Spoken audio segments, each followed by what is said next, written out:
y oncología médica. Una vez entendido el concepto de metástasis ósea, podemos continuar con la gammagrafía ósea. El radiofármaco más utilizado es el tecnecio 99 difosfonato. La captación de difosfonatos marcados depende no solo de aporte sanguíneo, sino de que el mecanismo más importante es la actividad osteoblástica local. Tan solo es necesario un 5 o 10% de variabilidad entre el cociente lesión frente a tejido óseo normal para que se detecten cambios gammagráficos. Es por ello que dichos hallazgos pueden diagnosticarse de 2 a 18 meses antes que por técnicas radiográficas simples. La sensibilidad global de la técnica oscila entre un 62 y un 100%, con una especificidad del 78 al 100%. El problema fundamental se encuentra cuando se asocia a lesiones de origen benigno tales como traumatismos, inflamación, osteoporosis y enfermedades óseas metabólicas, entre otras, en donde el médico nuclear se encuentra con la dificultad de hacer un diagnóstico diferencial entre dichas lesiones. Se han obtenido grandes avances técnicos en la realización de gammografías óseas con la incorporación de la tomografía computerizada por emisión de fotón único, el SPEC, a las gammacámaras convencionales, que tiene la ventaja de eliminar la superposición de planos vecinos que se produce en imágenes en 2 dimensiones y de proporcionar una mejor localización de la lesión, pero por el contrario solo se puede estudiar una región limitada. Asimismo, gracias al desarrollo en los últimos años de las técnicas híbridas, como el SPECT-TAC y el PET-TAC, se ha conseguido proporcionar una localización anatómica exacta. En el caso de esqueleto axial, hay predilección de afectación metastásica por la parte posterior del cuerpo vertebral, dada su relación con la red venosa vertebral. Asimismo, es muy frecuente que la columna sea el lugar de asiento de procesos degenerativos articulares y en muchas circunstancias es difícil la valoración de su localización precisa y por tanto el diagnóstico diferencial con una posible afectación maligna. Entre los diferentes patrones gammagráficos de la metástasis ósea encontramos 1. Lesión focal solitaria. Solo el 50% de estos depósitos detectados corresponden a metástasis, incluso en pacientes con neoplasias extraóseas. Es necesaria la comparación con la radiografía u otras técnicas de imagen para esclarecer su origen. 2. Lesiones focales múltiples. Se ha de establecer el diagnóstico diferencial de otros procesos como la artritis, traumatismos, fracturas osteoporóticas, enfermedad de Payet, trastornos metabólicos óseos y osteomielitis, entre otros. 3. Afectación difusa y global. Es conocido como el patrón SuperScan. Está caracterizado por una distribución uniforme del radiofármaco, un elevado cociente de captación ósea frente a actividad de fondo y generalmente no se visualizan los riñones. Es típico de estadios avanzados de cánceres de mama y próstata, indicando diseminación. 4. Lesiones frías. Son relativamente infrecuentes y difíciles de evidenciar, de forma que deben estar resaltadas por tejido óseo circulante normal o áreas adyacentes de hipercaptación.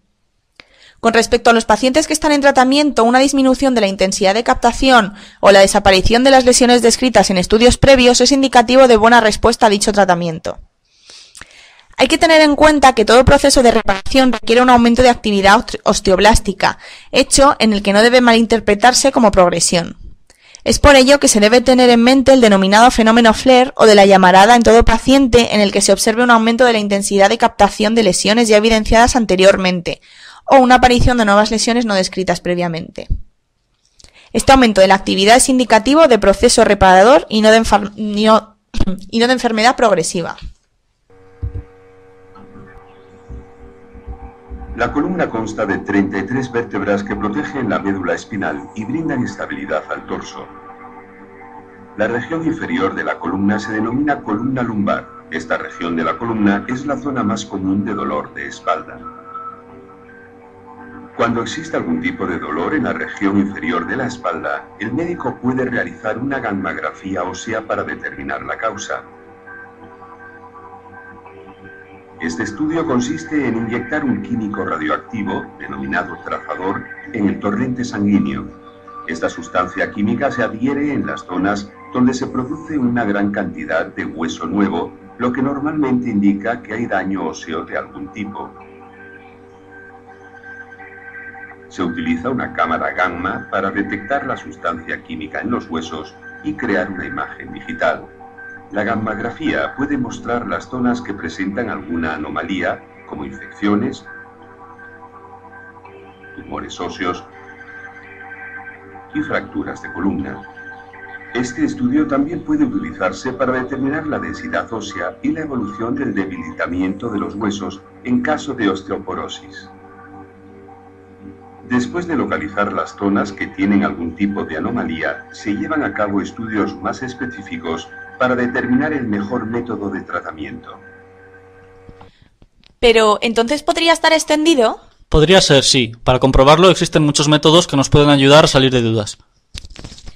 A continuación nombraremos las pruebas diagnósticas haciendo hincapié en sus ventajas e inconvenientes, explicando en especial el PET. Empezaremos con la radiología simple. Habitualmente se usa para evaluar las localizaciones sintomáticas y para confirmar los hallazgos obtenidos en otros métodos de imagen. Como ventajas destacaremos: es una técnica sencilla y barata, puede abarcar amplias zonas del organismo con una dosis de irradiación moderada y a un bajo coste, y especialmente es útil en las zonas en las que las diferencias de densidades son máximas. Además, aporta datos para distinguir metástasis de otros tipos de afectación ósea. Como inconvenientes, destacar su baja sensibilidad, apenas proporciona datos sobre la integridad de la médula, y su limitación principal es que debe ocurrir una destrucción considerable del hueso antes de que la metástasis sea evidenciada radiográficamente. Por tanto, su uso está restringido a la valoración de lesiones que tienen un comportamiento gamagráfico dudoso o lesiones en pacientes sintomáticos. En segundo lugar, la tomografía axial computerizada. Su principal objetivo es el de identificar las posibles complicaciones que pueden aparecer tras la afectación ósea y puede servir en el diagnóstico diferencial de lesiones descritas y no aclaradas con otras técnicas. Es de utilidad en la respuesta al tratamiento. Como ventajas, posee un buen contraste tejido-partes blandas, capacidad de proporcionar una morfología muy detallada, dando una completa información sobre la extensión intra- y extraósea de la lesión. Son bien definidos tanto el componente cortical como el trabecular del hueso y tiene una sensibilidad para la detección de lesiones osteolíticas entre un 70 y un 100%. Como inconvenientes, especificidad relativamente baja debido a la necesidad de una destrucción cortical importante para visualizar dichas metástasis, dificultad en la interpretación de una destrucción cortical si existen cambios osteoporóticos o degenerativos severos y su elevado coste. Y en la resonancia magnética, su uso está enfocado al estudio de una lesión descrita por TAC o gamografía ósea. Como ventajas destacar que presenta una buena resolución espacial y de contraste, técnica óptima para estudiar la médula, un mejor método de estudio ya que tiene la posibilidad de distinguir la señal grasa de la médula amarilla y la señal agua de la médula reemplazada o patológica. Además posee una sensibilidad que oscila entre un 82 a un 100% y es un método diagnóstico capaz de demostrar la existencia de metástasis no evidenciables con otras técnicas de imagen. Como inconvenientes posee que es menos sensible que el TAC para detectar la destrucción cortical ósea porque el calcio no produce ninguna señal y la cortical se ve negra en secuencias T1 y T2, dificultando así su interpretación. La especificidad que posee es cerca del 75% debido a la dificultad que presenta ante el diagnóstico diferencial entre lesión ósea benigna y metástasis, y además posee un elevado coste. PET o tomografía por emisión de positrones. La PET es una técnica de medicina nuclear con la que se obtienen imágenes diagnósticas después de haber administrado al paciente moléculas marcadas con isótopos radiactivos. Las imágenes que se obtienen son en forma de cortes, pues se pueden realizar reconstrucciones volumétricas. La técnica se basa en estudiar la actividad metabólica del flujo sanguíneo en distintos tejidos, lo que se consigue con distintos radionúclidos de vida corta, emisores de positrones, producidos en un ciclotrón. Los más utilizados son el rubio 82 y desoxiglucosa marcada con flúor 18, FDG. Los equipos constan básicamente de un ciclotrón que produce los radionúclidos y una unidad de procesamiento radioquímico que produce los compuestos marcados que se administran a los pacientes, la cámara de positrones que realiza la detección y reproducción de la imagen y un ordenador que almacena los datos, los procesa, archiva y permite visualizar las imágenes. La técnica de exploración habitualmente se realiza en una inyección intravenosa simple de un radionúclido tras un periodo de ayuno de al menos 6 horas. El paciente debe permanecer en reposo entre 30 a 40 minutos en decúbito supino hasta ser posicionado en la cámara e iniciarse la adquisición de datos a través de la cámara PET. Para evitar contracturas musculares por estrés y reducir la posibilidad de resultados falsos positivos, se administra un relajante muscular. También es necesario el máximo vaciado de la vejiga antes de la exploración para evitar artefactos. La interpretación de las imágenes puede hacerse de forma cualitativa o visual y semicuantitativa, con diversos índices de captación como el SUV, definido como el cociente entre la captación de FDG en la lesión y la captación media en el resto del organismo.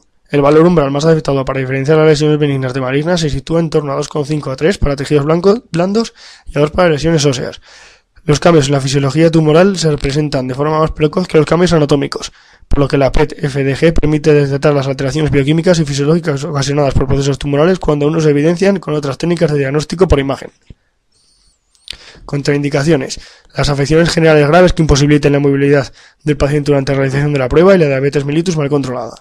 La principal ventaja de esta tecnología es la posibilidad de realizar estudios de cuerpo entero en un único procedimiento, lo que permite el estudio simultáneo de los distintos órganos del cuerpo, de modo que no solo se va a hablar de tumores primarios, sino también de su eventual metástasis a distancia, y una menor irradiación del paciente, de forma mínimamente invasiva, puesto que solo requiere una inyección intravenosa del radiofármaco.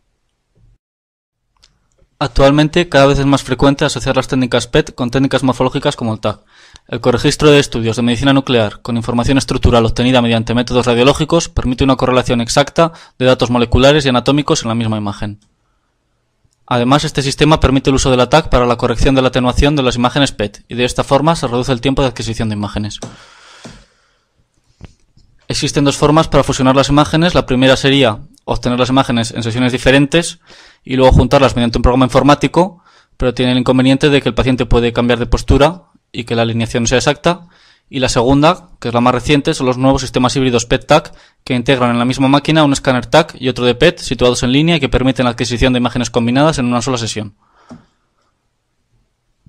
Las indicaciones más frecuentes de la PET son las oncológicas, el estudio de trastornos neurológicos, enfermedades neurodegenerativas, epilepsia y enfermedades cardíacas. Dentro de la oncología, las indicaciones más importantes son las siguientes. Detección de tumores malignos por su capacidad de diferenciar procesos benignos de malignos, dadas las diferencias fisiopatológicas y en la actividad biológica que existen entre ellos. Estadificación y reestadificación, gracias a la posibilidad de realizar estudios de cuerpo entero en la misma exploración. Detección de recurrencias, localización del tumor primario desconocido, confirmación de recidiva versus radionecrosis, detección de un segundo tumor primario, predicción de la respuesta a la quimioterapia y monitorización del tratamiento. Hay que tener en cuenta que el coste del PET-TAC es más elevado que el de otras técnicas y por lo tanto para emplearlo habrá de demostrar su eficacia con respecto a ellas.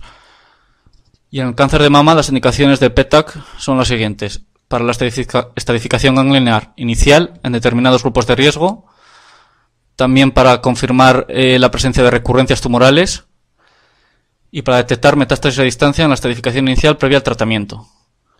Además, es útil en la reestadificación del cáncer de mama cuando se ha confirmado recidiva tumoral y para localizar recurrencia en casos en los que ésta se sospecha solo por elevación de marcadores tumorales.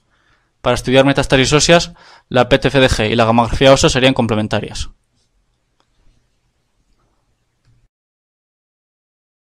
Muchas gracias por vuestra atención.